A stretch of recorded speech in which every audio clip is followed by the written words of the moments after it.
Hello guys, आज मैं आप लोग को बताऊंगी फ्लूइड एंड इलेक्ट्रोलाइट इम्बैलेंस के बारे में। ठीक है, तो फ्लूइड एंड इलेक्ट्रोलाइट इम्बैलेंस होता क्या है, तो इसका हम लोग इंट्रोडक्शन देखते हैं। ठीक है, fluid and electrolyte disorders occur due to momentary disturbance in the fluid and electrolyte electrically charged minerals in body fluid balance in body। मतलब क्या बोला जा रहा है कि जो फ्लूइड एंड इलेक्ट्रोलाइट डिसऑर्डर है वो किस वजह से हो रहा है, ड्यू टू किसके कारण की वजह से, जो मोमेंट्री डिस्टर्बेंस हो जाता है फ्लूइड एंड इलेक्ट्रोलाइट में। जो इलेक्ट्रिकली चार्ज होते हैं मिनरल्स, जो हमारी बॉडी में जो फ्लूइड्स होते हैं जो इलेक्ट्रिकली चार्ज होते हैं, उसका क्या हो जाता है, इम्बैलेंस हो जाता है, मोमेंट्री डिस्टर्बेंस हो जाता है ना हमारी बॉडी में। तो इलेक्ट्रोलाइट जो इंक्लूडिंग जो हमारी अब आप लोग बोलोगे कि इलेक्ट्रोलाइट्स क्या क्या है, क्या होता है। ठीक है, तो इलेक्ट्रोलाइट्स में जैसे कैल्शियम जो होते हैं, chloride, magnesium, potassium, sodium and some acid जो रहते हैं, ये क्या है, इलेक्ट्रोलाइट्स है। ठीक है, ये हमारे क्या है, हमारी बॉडी में, हमारे जो बॉडी के ब्रेन, हार्ट, लंग्स, जो वाइटल ऑर्गन, नर्व्स होते हैं,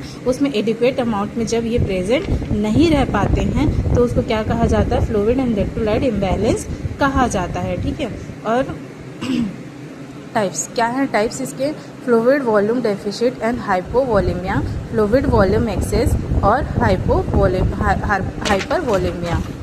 तो ये क्या है, जैसे फ्लूइड वॉल्यूम डेफिशिट और हाइपोवॉलीमिया मीन्स क्या है, जैसे हमारे जो एक्स्ट्रा सेलुलर फ्लूइड में वॉल्यूम क्या हो जाता है, जो फ्लूइड का वॉल्यूम है क्या हो जाता है, वो कम हो जाता है, लॉस हो जाता है, तो उसको हाइपोवॉलीमिया कहा जाता है। और फ्लूइड वॉल्यूम एक्सेस और हाइपरवॉलीमिया मीन्स क्या होता है, जो हमारा एक्स्ट्रा सेलुलर फ्लूइड में क्या होता है, जो फ्लूइड का अमाउंट है वो क्या हो जाता है, एक्सेसिव अमाउंट में हो जाता है, ज़्यादा हो जाता है, तो उसको हाइपरवॉलीमिया कहा जाता है। ठीक है, और ये बताया जा रहा है कि जो इरेगुलर कंसंट्रेशन इलेक्ट्रोलाइट जो होते हैं, जो हमारी बॉडी में होते हैं, क्या क्या होते हैं। ठीक है, तो क्या क्या होते हैं, जैसे हाइपोनेट्रीमिया। हाइपोनेट्रीमिया किसको कहा जाता है, जब हमारी बॉडी में सोडियम का लेवल क्या हो जाता है, लेस देन 135 मिली इक्विवेलेंट पर लीटर होता है। ठीक है, तो उसको क्या कहा जाता है, हाइपोनेट्रीमिया कहा जाता है। देन हाइपरनेट्रीमिया किसको कहा जाता है, जैसे मोर देन 145 मिली इक्विवेलेंट पर लीटर से सोडियम का लेवल ज़्यादा हो जाता है, तो उसको हाइपरनेट्रीमिया कहा जाता है। और हाइपोकैलेमिया किसको कहा जाता है, जो पोटेशियम का level less than 5 to 5.2 milli osmole per litre होता है, उसको हाइपोकैलेमिया कहा जाता है।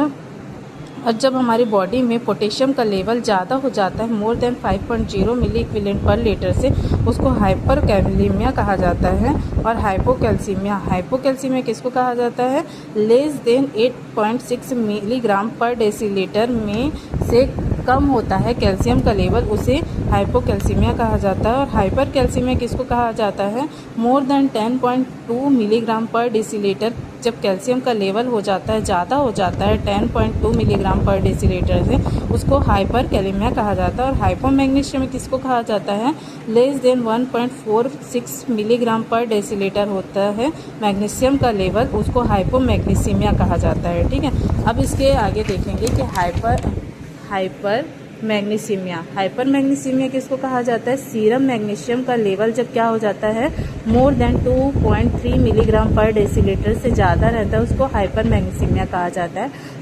और हाइपोफॉस्फेटेमिया मीन्स क्या होता है, जब फॉस्फेट का लेवल क्या हो जाता है हमारी बॉडी में, लेस देन 2.5 मिलीग्राम पर डेसीलीटर से कम हो जाता है, तो उसको हाइपोफॉस्फेटेमिया कहा जाता है। और हाइपरफॉस्फेटेमिया किसको कहा जाता है, जब हमारी बॉडी में 4.5 मिलीग्राम पर डेसीलीटर से ज़्यादा होता है फॉस्फोरस का लेवल, तो उसको हाइपरफॉस्फेटेमिया कहा जाता है। ठीक है, और हाइपोक्लोरीमिया किसको कहा जाता है, जब हमारी बॉडी में less than 95 to 105 milliequivalent per litre chloride का लेवल हो जाता है, 95 से 105 मिली इक्विवेलेंट पर लीटर से कम हो जाता है, तो उसको हाइपोक्लोरीमिया कहा जाता है। ठीक है, हाइपरक्लोरीमिया किसको कहा जाता है, जब मोर देन 107 मिली इक्विवेलेंट पर लीटर से क्लोराइड का लेवल ज़्यादा हो जाता है, उसको हाइपरक्लोरीमिया कहा जाता है। ठीक है, अब ये चीज़ देखेंगे कि हाइपोवॉलीमिया किसको कहा जाता है और हाइपरवॉलीमिया किसको कहा जाता है। ठीक है, जब फ्लूइड वॉल्यूम डेफिशिट,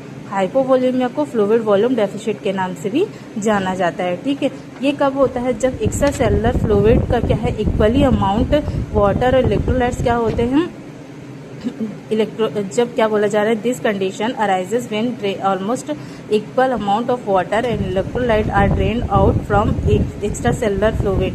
मतलब क्या बोला जा रहा है, जब क्या होता है वाटर और इलेक्ट्रोलाइट का लेवल क्या हो जाता है, इक्वल हो जाता है, तो ये एक्स्ट्रा सेलुलर फ्लूइड से क्या होता है, ड्रेन आउट हो जाता है। तो ड्रेन आउट होने की वजह से जो गैस्ट्रोइंटेस्टाइनल ट्रैक्ट है, जैसे पॉलीयूरिया की कंडीशन आ जाती है, पर्सिपिरेशन मतलब क्या होता है, स्वेटिंग होता है ना। तो ये क्या होता है, जब ये एक्सेसिव अमाउंट में जब जो यूरिन के थ्रू या स्वेटिंग के थ्रू फ्लूइड हमारे बॉडी से एक्सक्रीट आउट होता है, तो उसकी वजह से क्या होता है, हाइपोवोलेमिया की कंडीशन आती है। ठीक है।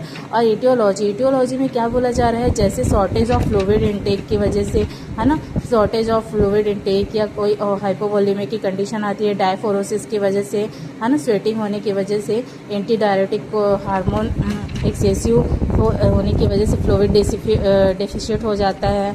ये क्या होता है, सोडियम रिटेंशन, जो रेनिन एंजियोटेंसिन एल्डोस्टेरोन जो रहता है वो क्या होता है, ज़्यादा रिस्पॉन्स करता है, स्टिमुलेट ज़्यादा हो जाता है, जिसकी वजह से सोडियम का रिटेंशन ज़्यादा होता है ना। तो जिसकी वजह से ये हाइपोवोलेमिया की कंडीशन आती है। साइन एंड सिम्टम में क्या हो सकता है, वेट लॉस हो सकता है, म्यूकस मेम्ब्रेन ड्राई हो सकते हैं, स्क्रैची स्किन हो सकता है, रफ एंड ड्राई टंग हो सकते हैं, रेस्टलेसनेस हो सकता है, एजिटेशन हो सकता है ना, उनके बिहेवियर में चेंजेस आ सकते हैं, फैंटनेस हो सकता है, देन पोस्चर उनके चेंज हो सकते हैं, है ना, फ्लैट नेक, वेन्स इन सुपाइन पोस्चर में, सुपाइन पोजीशन में उनका नेक का जो वेन्स होगा वो फ्लैट शो करेगा। ठीक है। थ्रेडी पल्स हो सकते हैं, weak thready pulse, slow filling peripheral veins हो सकते हैं। मेडिकल मैनेजमेंट को उनको ORS दिया जाता है, ओरल रिहाइड्रेशन थेरेपी दी जाती है, इंट्रावेनस हाइड्रेशन दिया जाता है ना। जो भी फ्लूइड एक्सक्रीट आउट हुआ रहता है उसको रिप्लेसमेंट किया जाता है।